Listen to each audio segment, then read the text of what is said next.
Iyan mismo ang sinabi ng aking ina habang inihahagis niya ang paboritong libro ng chess ng aking lolo sa basurahan. Binuhusan pa niya ito ng mamahaling alak. Tumatawa na parang isang laro lang ang pagyurak sa alaala ng matanda. Pero sa sandaling lumabas siya ng kwarto, agad ko itong kinuha. Akala niya, nagtatapon lang siya ng lumang kalat. Nagkamali siya.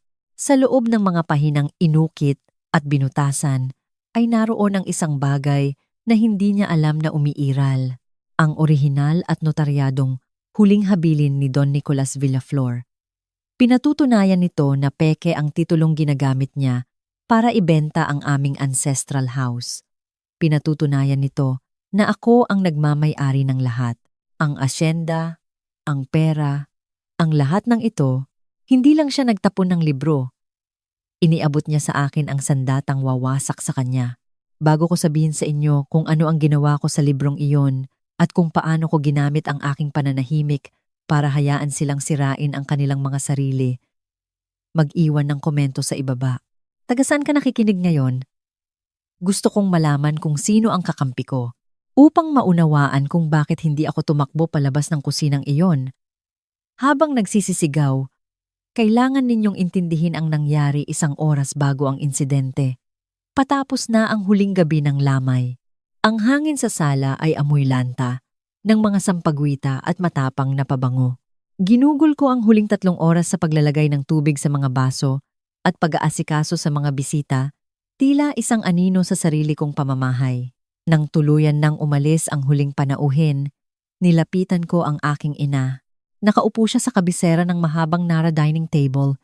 Sinusuri ang appraisal ng lupa kasama ang isang lalaking hindi ko kilala, isang developer na mukhang sinusukat ang mundo base sa presyo ng bawat metro kwadrado.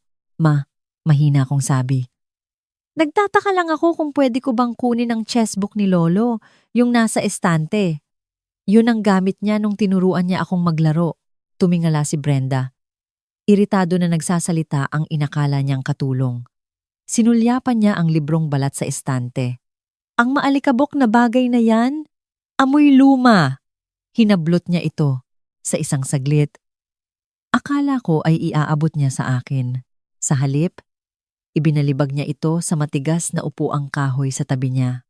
Pagkatapos, inusad niya ang kanyang bigat at direktang umupo sa ibabaw nito. Sa totoo lang, iwan mo na dyan, sabi niya habang inaayos ang kanyang palda. Kailangan ko ng patungan. Masyadong mataas ang mesang ito para sa negosasyon. Inupuan niya ang alaala ng aking lolo na parang mumurahing unan. Ang kapatid kong si William na nakasandal sa cabinet ay nagpakawala ng isang matalim na tawa. Magandang gamit yan sabi niya. Itinagilid niya ang kanyang baso ng wine. At isang lagkit ng gintong likido ang tumalsik sa upuan na bumabad sa gulugod ng libro. Oops! Dumulas ang kamay ko. Hindi man lang nila ako tiningnan. Ipinagpatuloy lang nila ang pakikipag-usap sa developer tungkol sa pagpapatag ng hardin para lagyan ng swimming pool. Nakatayo ako doon.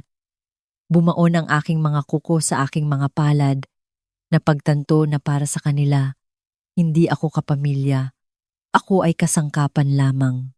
Hinintay ko silang lumipat sa veranda para manigarilyo bago ko hinablot ang libro at tumakbo sa kusina para punasan ito. Doon ko nahanap ang testamento sa loob at doon luminaw ang aking galit at naging isang bagay na kapakipakinabang. Kung lalabas ako ngayon at iwawagayway ang dokumentong ito sa kanilang mga mukha, alam ko kung ano mismo ang mangyayari. Hahablutin ito ni Brenda. Pupunitin niya ito, susunugin, o sasabihing peke. Magiging kasong sibil ito. Magiging salita ko laban sa salita niya sa korte sa loob ng 5 taon at may pera siya para ubusin ang lakas ko sa mga bayad sa abogado. Hindi sapat ang kasong sibil. Hindi ko lang gusto ang bahay. Gusto ko ng katarungan. Tinitigan ko ang basa at nasirang pabalat ng libro. Napagtanto ko na ang aking pananahimik ay mas mapanganib kaysa sa aking tinig. Kung mananatili akong tahimik, kung hahayaan ko silang maniwala na sila ang may-ari ng bahay. Sa huli ay susubukan nilang gawing pera ang pagmamay-aring iyon. At sa sandaling pumirma sila ng kontrata gamit ang isang bahay na hindi naman legal na sa kanila, hindi na ito alitan ng pamilya. Ito ay estafa. Ito ay isang mabigat na krimen.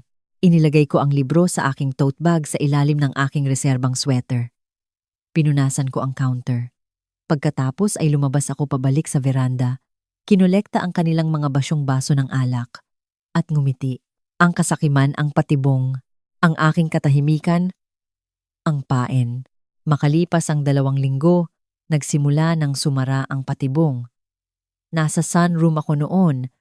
Nagpapakintab ng mga bintana, invisible gaya ng dati. Paruot pa rito si Brenda. Ang takong ng kanyang sapatos ay agresibong tumutunog sa sahig na hardwood. Nagkaroon ng aberya ang pagbebenta ng bahay. Ang pagsusuri sa titulo ay tumatagal dahil luma na ang mga record ng asyenda mula pa noong 1940s. Nagdadalawang isip na ang developer, ngunit hindi makakapaghintay si Brenda. May mga utang siya na hindi ko dapat alam. Mga pagkatalo sa sugal sa malaking kasino sa Pasay at isang pamumuhay na nangangailangan ng 25 milyong piso na cash wire. Agarang disbursement pagkapirma, tumigil si Brenda sa paglalakad. Nakita ko ang kasakiman na lumukob sa kanyang mukha. Pinapakinis ang mga linya ng pag-aalala. Gawin mo! I-set up mo sa Biyernes. Gagamitin nila ang bahay, ang aking bahay, bilang collateral para sa 25 milyong pisong utang. Pipirma sila ng mga legal na dokumento na nagsasabing sila ang nag-iisang may-ari. Akala nila ay masyado akong tanga para intindihin kung ano ang collateral. Ang akala nila, ako lang si Hana, ang babaeng tagalinis ng bintana. Tinapos ko ang salamin, kinuha ang aking timba, at lumabas ng silid. Pumunta ako sa laundry room, isinara ang pinto, at tinawagan ang isang numero na isinaulo ko 2 linggo na ang nakararaan. Attorney Cruz, bulong ko nang sumagot ang abogado. Nangyayari na, isasangla nila ang ari-arian. Pipirma sila sa Biyernes. Sigurado ka ba, Hana? Ang boses niya ay seryoso at magaspang. Sa oras na pirmahan nila, ang mga papel na iyon, wala nang bawian. Bank fraud yan. Makukulong sila. Alam ko, sabi ko. Nakatingin sa refleksyon ng sarili kong malamig na mga mata sa pinto ng washing machine. Hayaan mong pumirma sila. Dumating ang Biyernes ng umaga na may mabigat at nakakasakal na katahimikan. Tulad ng sa loob ng korte bago basahin ang hatol, ginugol ko ang huling 2 araw sa pagkuskos ng mga sahig na hindi naman kailangang linisin. Ginagawang abala ang sarili. Ginagawang maliit ang sarili. Kailangan nilang makita ako bilang bahagi ng kasangkapan.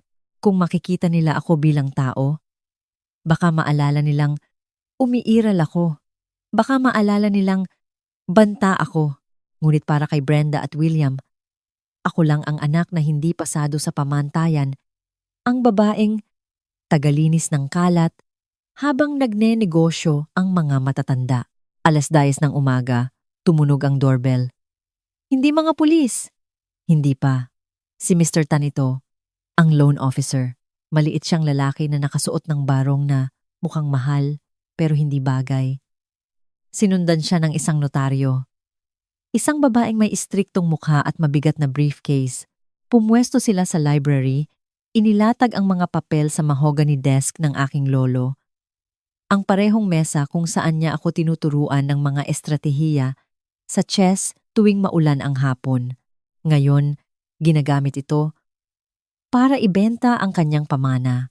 Pumasok ako bitbit ang pilak na tray ng kape at biskwit. Nakababa ang tingin ko. Inilapag ang tray sa side table. Hindi man lang ako pinansin ni Brenda. Masyado siyang nakatutok sa screen ng laptop ni Mr. Tan. Gutom ang kanyang mga mata. So, sabi ni Brenda na maigting ang boses. Kapag pumirma ako, marirelease ang pondo? Pumindot ng ilang keys si Mr. Tan. Tama po yan, Mrs. Villaflor.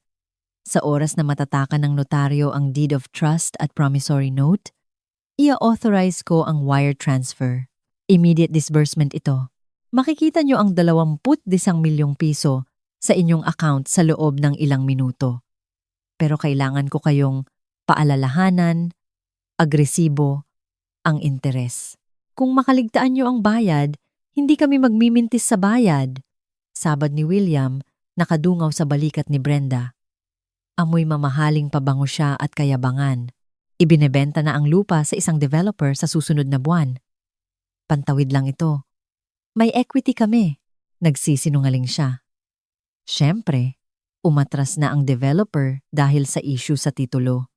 Hindi sila nanghihiram ng pera pantawid sa benta. Nanghihiram sila ng pera para tumakas.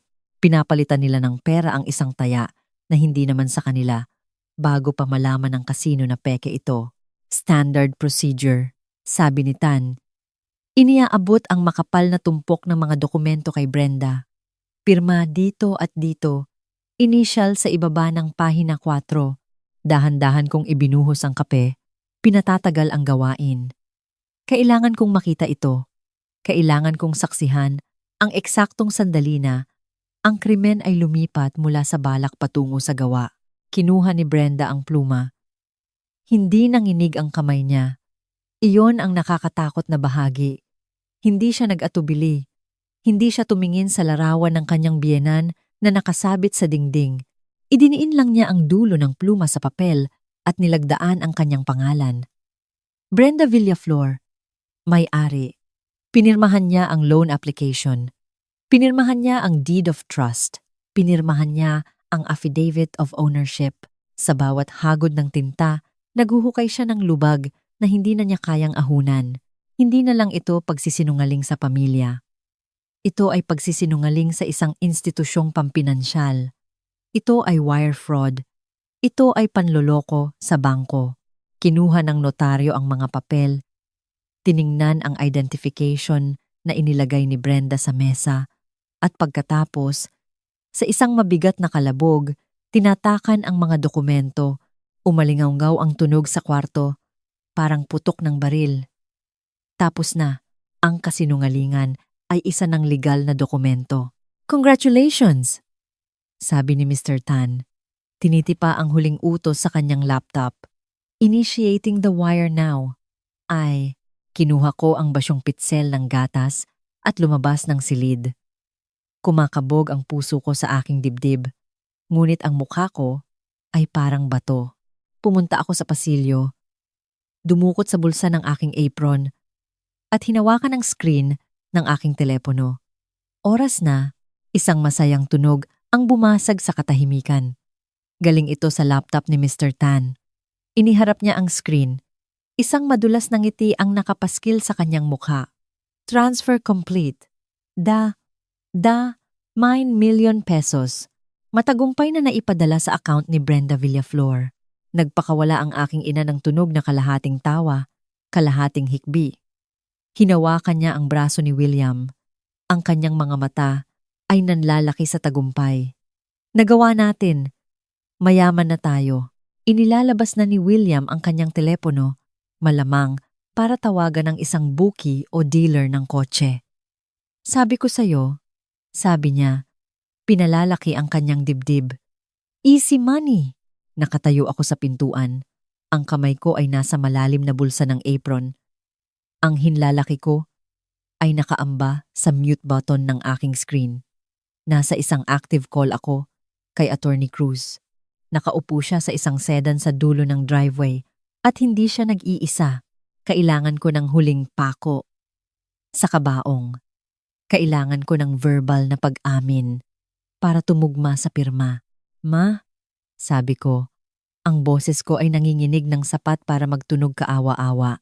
So, nasa account mo na ang pera. Opisyal mo nang isinangla ang bahay. Umikot si Brenda. Ang mukha niya ay namimilipit sa pangungutya. Tiningnan niya ako na parang mantsa ako sa bago niyang karpet. Hana, ang pera ay akin. Ang bahay ay akin. Ngayon lumayas ka sa paningin ko. Bago ko ipakaladkad ka sa security palabas. Security? Tanong ko. Biglang nawala ang panginginig ng boses ko. Palagay ko hindi mo na sila kakailanganin. Inunmute ko ang linya. Nakuha niyo ba yon, Attorney Cruz? Malinaw at dinig, Hana. Ang boses niya ay gumagaralgal sa speaker. Umalis ka sa may pinto. Tumabi ako. Hindi bumukas ang pinto sa harap. Ito ay sinira papasok. Hindi ito magalang nakatok. Raid ito. 4 na ahente na naka-NBI windbreaker ang pumasok sa library na may katumpakan ng isang maso na sinusundan ng district attorney at ni Attorney Cruz. NBI agents!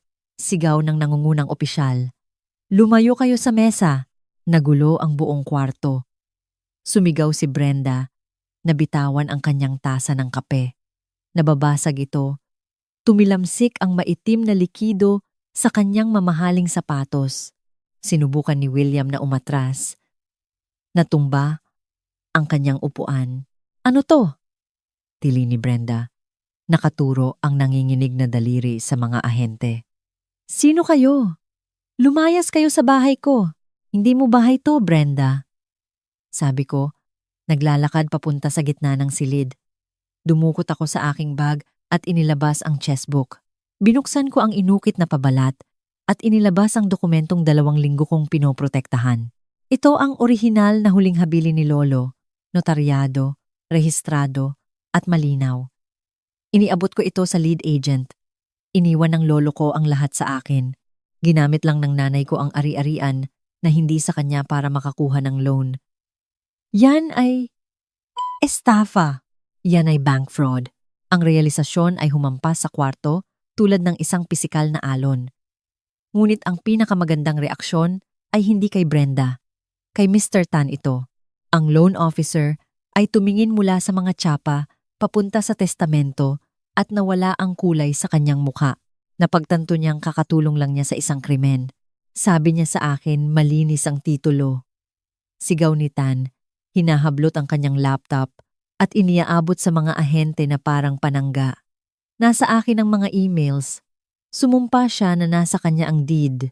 Hindi ako makukulong dahil dito. Pwede mong ipaliwanag yan sa piskal. Sabi ng ahente, kinukuha ang laptop. Isang ahente ang humakbang palapit kay Brenda. Napaatras siya. Tulala. Hindi. Huwag niyo akong hawakan. Ako si Brenda Villaflor. Bahay ko ito. Brenda Villaflor. Sabi ng ahente ng pantay ang boses, pinihit siya at pinusasan ang mga pulsuhan.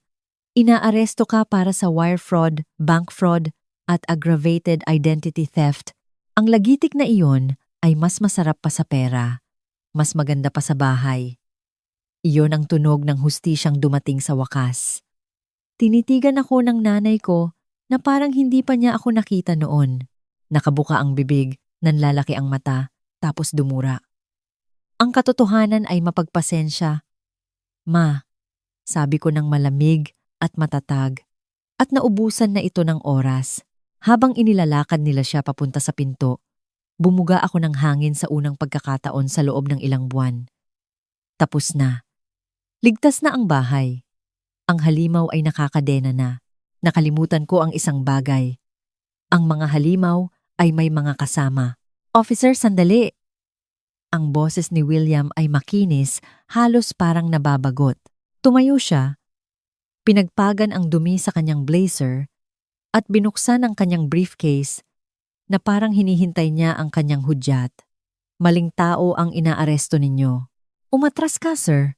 Babala ng lead agent. Ikinalulungkot ko. Hindi pwede. Naglabas si William ng dokumentong may mabigat na opisyal na selyo at iniabot ito ng nakangisi. Ang kapatid kong si Hana ay walang legal na kapasidad na magbintang kahit kanino ng kahit ano. Simula 9:00 ngayong umaga, siya ay nasa ilalim ng pangangalaga ng estado o ward of the state. Sinuri ng ahente ang pahina, nakakunot ang noo. Ano to? Isang ex parte emergency guardianship order? Malubhang paranoid delusions, paggawa-gawa ng memorya, at kasaysayan ng pagtatanim ng ebidensya. Anunsyo ni William sa kwarto. Lumingon siya sa akin, may awa kunwari sa mukha. Ayos lang, Hana. Sinusumpong ka lang. Ipapagamot ka namin. Nanlamig ang buong kwarto. Tumingin ang ahente mula sa utos papunta sa akin, tapos sa posas ni Brenda, at nag-atubili. Ang pirma ng isang hukom ay may bigat. Kung ako ay wala sa katinuan, walang bisa ang testimonyo ko. Ang testamento ay kaduda-duda. Ang pag-aresto ay maaaring maaga pa. Sir, sabi ng ahente kay Attorney Cruz, ang utos na ito ay nilagdaan ni Judge Miller. Nagbibigay ito ng agarang pansamantalang kustudiya kay Hannah Villaflor at sa kanyang ari-arian kay William Villaflor. Kailangan nating, eh, itigil muna ito. Tumigil si Brenda sa pagpupumiglas at tumuwid. Bumabalik ang isang malupit na ngiti. Sabi ko sa'yo, sumisingasing siya sa akin. May sakit ka. Matagal ka nang may sakit. Sa loob ng 10 nakakatakot na segundo, tanging ang grandfather clock lang ang gumagalaw. Naramdaman ko ang pagsikip ng mundo. Ito ang kanilang alas. Ipakulong ako. Patahimikin gamit ang gamot. Ibenta ang bahay habang hindi ako makalaban. Tumingin ako kay Attorney Cruz. Hindi siya mukhang nag-aalala. Mukha siyang nababagot. Officer, sabi ni Attorney Cruz, habang humahakbang sa pagitan ni William at ng ahente. Bago mo ipatupad ang utos na yan, basahin mo ang karugtong sa testamento ni Nicolas Villaflor. Clause 14, subsection B. Tinatawag namin itong competency clause. Natawa si William. Ang testamento ay hindi nangingibabaw sa utos ng korte. Tanda, nangingibabaw ito kapag ang utos ay nakuha sa pamamagitan ng perjury o pagsisinungaling sa korte. Ganting sagot ni Cruz, naglalabas ng pangalawang dokumento. Inasahan na ito ni Don Nicolas. Sinumang tagapagmana na kukuwestiyon sa estado ng pag-iisip ng isa pang tagapagmana ay dapat sumailalim sa isang sinumpaang polygraph at ang nag-aakusa ay dapat patunayan ang kawalan ng kakayahan gamit ang isang kasalukuyan at lehitimong ebalwasyon. May ebalwasyon kami? Bulyaw ni William na iwinawagayway ang papel. Pumirma si Dr. Sison ng affidavit kaninang umaga. Dr. Sison? Tinaas ni Cruz ang kilay. Ang parehong Dr. Sison na natanggalan ng lisensya dahil sa insurance fraud? Interesanteng pili. Dahil may ebalwasyon din kami. Iniabot niya sa ahente ang isang file. Voluntaryong kumpleto ni Hannah ang isang full forensic psychiatric evaluation kahapon ng hapon na isinagawa ni Dr. Evangelista, ang punong psychiatrist ng gobyerno. Matino ang isip, matalino, at ganap na may kakayahang pamahalaan ang kanyang mana. Ikinumpara ng ahente ang mga dokumento, isang kahina-hinalang affidavit, mula sa isang doktor, nasira ang kredibilidad na ginamit para madaliin ang utos laban sa isang malinis at opisyal na ebalwasyon na may petsang bata 4 oras ang nakalipas, laging 3 hakbang na nauuna si Lolo. Sabi ko, ang boses ko ay bumasag sa tensyon. Hindi lang niya ako iniwanan ng pera. Iniwanan niya ako ng panangga na wala ang pag-aalinlangan ng ahente. Tumingin siya kay William. Sir? Gumamit ka ba ng peking medical affidavit para makakuha ng court order? Perjury yan. Obstruction of justice yan. Bumagsak ang ngisi ni William. Tinitigan niya ang papel na parang naging lason ito. Hindi ko alam. Sabi ng doktor. Talikod. Utos ng ahente. Kamay sa likod. Hindi. Napaatras si William sa mesa. Hindi niyo pwedeng gawin to. Ako ang guardian. Ako ang lagitik ng posas ang tumapos sa talumpati. Hindi ka guardian, William, sabi ko, habang inilalabas nila siya katabi ng aming ina. Isa ka lang ding pon. Makalipas ang 6 na buwan, ang amag at amoy ng panis na alak ay wala na. Napalitan ng bagong pintura, simoy ng dagat, at isang bagay na mas matalim, katarungan. Ang sangla ay namatay sa sandaling lumapag ang kasong federal. Hindi nagpapatupad ang mga bangko ng kontrata na nakatali sa krimen, lalo na kung ang kolateral ay ninakaw. Malinis na ang titulo. Ang bahay ay akin na legal, moral, at buo. Hindi ko ibinenta ang Casa Villaflor. Madali sana yon, malaki ang kita, pero hindi iniwan ni Lolo ang lugar na ito para lang perahin ko. Iniwan niya ito para magpatunay ng isang punto. Nire-renovate ko ang East Wing. Sa susunod na taon, hindi na lang ito basta asyenda. Ito na ang magiging Nicolas Villaflor Sanctuary. Isang transitional home para sa mga kababaihang tumatakas sa financial abuse. Kinukuha ko ang kulungan na itinayo ng aking ina at ginagawa itong kuta para sa mga taong katulad ko. Sa balkonahe, hangin sa aking buhok. Humihigop ako ng tsaa mula sa paboritong tasa ni Brenda. Ang tasa na lagi niyang itinatago at nilock.